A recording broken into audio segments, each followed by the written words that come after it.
Nuotraukos atrodė ledas, viskas su juo buvo gerai, atvažiavo lavonas ir teko visą perdažyti, ir saloną persiūti, ir variklį restauruoti. Dizainas šito automobilio, matot, tikrai toli gražu nuo Švedijos. Automobilis buvo pagamintas kaip pats Volvo savininkas galvojo, kad tai yra itališkas dizainas. Sveiki, jūs žiūrite laidą Be ratų, kurioje pasakojame apie amerikietiškus automobilius Lietuvoje. Todėl pasigarsinkit ir žiūrėkit iki galo. Automanų Lietuvoje yra daug, tačiau vienas jums visiems labai puikiai pažįstamas amerikietiško automobilių gerbėjas ir automanas, atlikėjas Stano, su kurio pasikalbėjome apie jo patirtį renkantis ir perkant automobilius iš Amerikos, tad keliamės į jo studiją. Mano pirmasis automobilis, kurį aš turėjau, buvo Buick Riviera 85 metų. 5,6 variklis ir tiesiog aš turėjau draugį Justiniškėse ir šalia jos namų stovėjo tas automobilis ir raštelis užkištas už stiklo priekinio parduodu. Aš paskambinau, sakau, ko parduodi, nes tais laikais visą laiką atrodydavo, kad jeigu parduodat, tai reiškia kažkas negerai. Sako, jo, negerai, labai daug ėda kuro, labai daug srebia. Aišku, 6 litrai ten tai srebia. Sakau, kiek nori, tai nusipirkau už savo pirmąją mašiną, Buick Riviera, už $2,000. Tai buvo mano kasdieninė mašina, gal 3 metus. Ir tai buvo 2001-2002 metai, Buickas 85 metų, bet net ir 85 metų Buickas tuo metu atrodė daug pažangesnis negu didžioji dalis šlamšto važinėjančių Lietuvoje.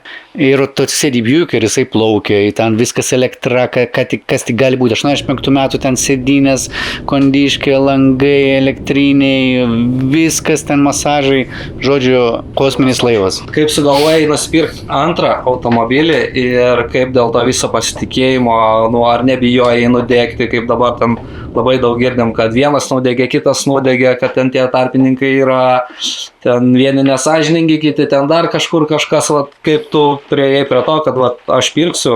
Tai nėra galutinis gyvenimo tikslas ir paskutinė gyvenimo mašina. Ir tas tarpininkas, tas pardavėjas nėra paskutinis. Apipis tai apipis, paprastai šnekant. Bet aišku, aš iš principo sukuosi tarp tų žmonių, aš juos žinau, kurie veža, kurie restauruoja, aš esu jų bendruomeniai ir tai yra labai maža tikimybė, kad taip atsitiks, bet jinai yra galima. Ar viskas atitiko tavo tas poreikis, nebuvo kažkokių nuostabų, nesąmonių kažkaip, kaip sakant? Dabar aš turiu automobilį, pirmą kartą savo gyvenime, kuris yra amerikietiškas, visiškai amerikietiškas, tai yra Cadillacas, tai yra labai retas modelis Europoje, bet kur išskirtinumas, jis yra pirktas naujas Vokietijoje. Tai yra labai neįprastas dalykas, o aš jį radau Lietuvoje, žmogus turėjo, pirko naują Vokietijoje, atvažinėjo 6 metus ar 5 ir aš iš jo nusipirkau. Su visa istorija, visa įmanoma serviso istorija, be jokių daužymų, be nieko. Čia pirmas atvejis mano gyvenime. Esu pirkęs ne vieną automobilį tiesiai iš Copart aukciono, iš IAI aukciono. Paskutinis tokiu, kur pats pirkau, tai yra Lincolnas Continentalis 69 metų.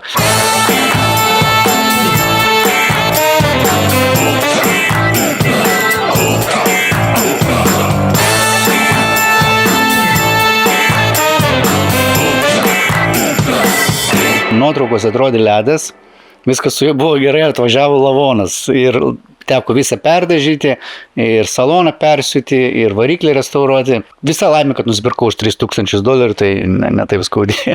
Vien tik amerikietiškais automobiliais važinėjai, ar turėjai ir kokių Audi, BMW? Ne, aš turėjau Audi trumpam, turėjau S-Pace'ą Renault. Aš ką tik pardaviau Chevrolet Expressą. Tas, kas susidūręs, tas žino, tai yra 6 metrų ilgio busas toks, Chevrolet Express. Tai aš ją ką tik pardaviau, tai palyginus su juo, Renault Space, ten 2 Renault Space tilptų į tą Chevrolet Express.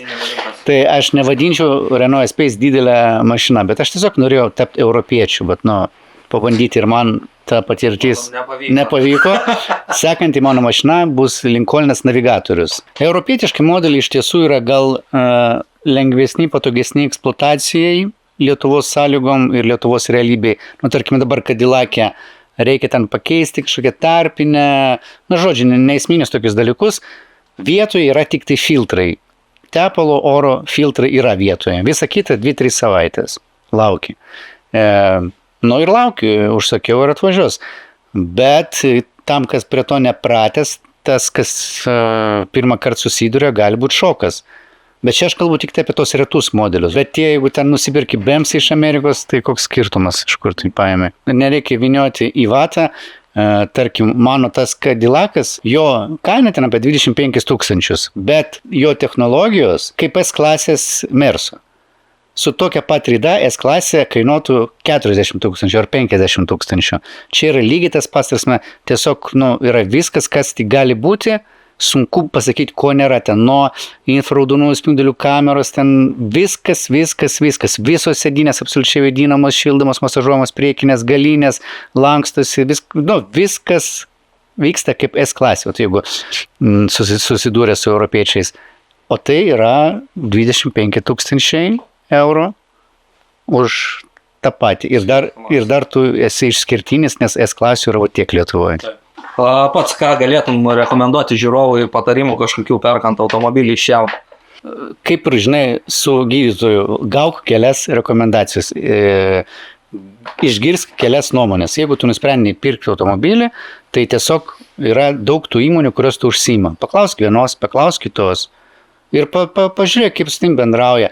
Nes automobilio pirkimas iš Amerikos tai nėra vienkartinis dalykas. Atėjai, sumokėjai ar susitarei ir viskas. Tu pastoji su tai žmonėms turėsi bendrauti. Tau bus įdomu, kur yra automobilis šiuo metu. Ar jisai ten jau kelte, ar jisai jau plaukia, ar jisai ten Klaipėdo ir panašiai. Kaip išmuitinti, kaip ten sumokėti mokesčius, kur geriau, kaip ką. Tai bus bendravimas, ilgas bendravimas, nes nuo tavo pirkimo praeis apie 2 mėnesius, kol tu turėsi į Lietuvoje. Tai pasirinkti tos žmonės, kurie tau yra malonus, su kuriais tu jautiesi komfortiškai, nes tu su jais bendrausi ilgą laiką. Tai taip pat patarčiau, kai renkėsi būtent per ką pirkti. O dėl automobilio amerikietiško, tai tikrai siūlau rinktis išskirtinumą, siūlau rinktis pigiau ir nebijoti to, kad ten, čia detalių nebus, čia viskas. Čia mitas yra, visos detalės yra puikus susisiekimas kol kas su Amerika, yra viskas normaliai, sakau, 2-3 savaitės čia jau tos sudėtingos detalės, tos pagrindinės, ten visokie filtrai, tepalai, ten kaladėlės ir panašiai, viskas yra vietoj dažniausiai, net ir tokiems sudėtingesniem modeliam, taip kad nesiparinkit, pirkit išskirtinius įdomesnius automobilius, jau čia tie BMW, Audinės ir panašiai. Yra ir elektrinių amerikietiškų labai fainų, tai žodžiu, varykit. Tai Stano, ačiū labai už atvirą pokalbį, buvo labai įdomu pažinti ne tik kaip muzikantą ar kompozitorių, bet kaip ir žmogų ir sužinoti tavo patirtį. Gerai, ačiū. Ačiū. Automobilis, už kurį nereikėjo mokėti muito. Volvo ir itališkas dizainas. Atrodo 2 nesuderinami dalykai. Apie ką aš? Žiūrėkite reportaže.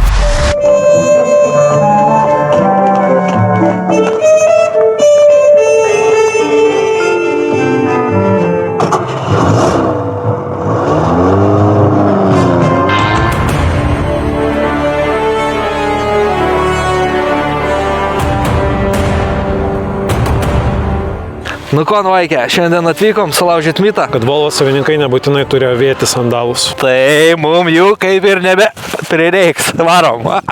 Tai Martynai pasakok, kas čia buvo su tais muitais.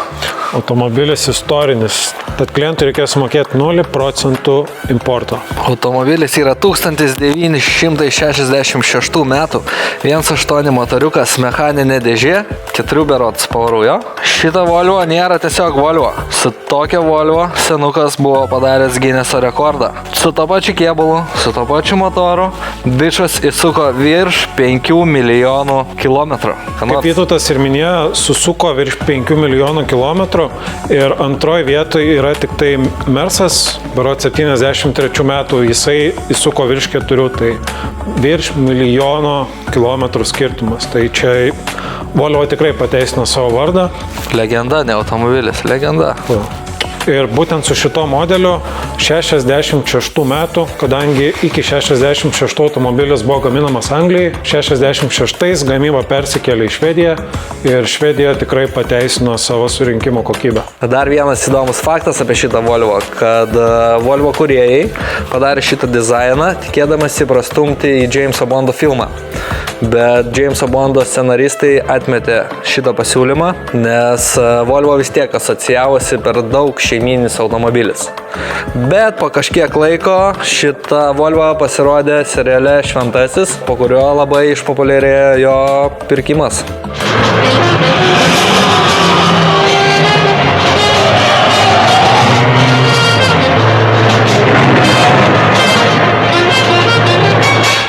Tai šitą automobilį jie vadindavo biudžetiniu Aston Martin DB4. O pats dizainas šito automobilio, matot, tikrai toli gražu nuo Švedijos. Automobilis buvo pagamintas, kaip pats Volvo savininkas galvojo, kad tai yra itališkas dizainas, o istorija ten irgi gan įdomi yra. Tai galit patys matyti, kad automobilis yra tikrai toli gražu nuo švediškų standartų. Automobilį sukūrė, bent jau kaip pats Volvo savininkas galvojo, itališko dizaino. Jam buvo pakišti 5 variantai ir jisai išsirinko būtent tą, kurį jam įkišo Volvo darbuotojas savo sūnaus sukurtą dizaino modelį ir jisai nusprendė, kad būtent šitas.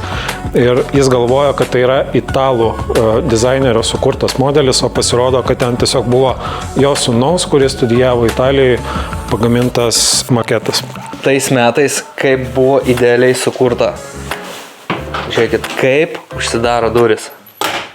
Opa, bomba. Kadangi tai yra kolekcinis automobilis, tokių jau modelių nebegaminama, šitokiem automobiliam yra nulinis importo mokestis. Vežkite kolekcinius automobilius, nemokėkite importo mokesčio ir bus super. Toks automobilis, koks jisai stovi, jo vertė jau yra apie 20 000 eurų. Šiek tiek atremontavęs, kai automobilis važiuos, jis kol kas nesikuria, kol kas neaišku, kame yra problemos, bet jau kai jisai važiuos, jau kaina kelias iki 45 000, o pilnai atrestauruotas geros būklės šitas automobilis jis vertas 80 ir daugiau tūkstančių eurų tarp kolekcininkų. Ir dažniausiai tokie automobiliai yra parduodami aukcionuose. Automobilis su tvarkingom chromo detalėm, jau tokių detalių niekur neberasite, jų yra labai daug. Turim štai tokį 1.8 motoriuką, kuris realiai yra gan neblogai išsilaikęs. Šiuo metu automobilis nesikuria, bet mes jo ir nebandysim užkurti. Paliksim tai padaryti savininkui. Bet realiai taip, iš mano mažos mechaniko patirties, atrodo, kad čia neturėtų būti daug reikalų. Nu ir manau, šiandien tiek. Gerai, viso iki. Peace. Aliuksą, nieks neparat. Čia pafilmo koinas mano. Čia yra katino kiaušiai.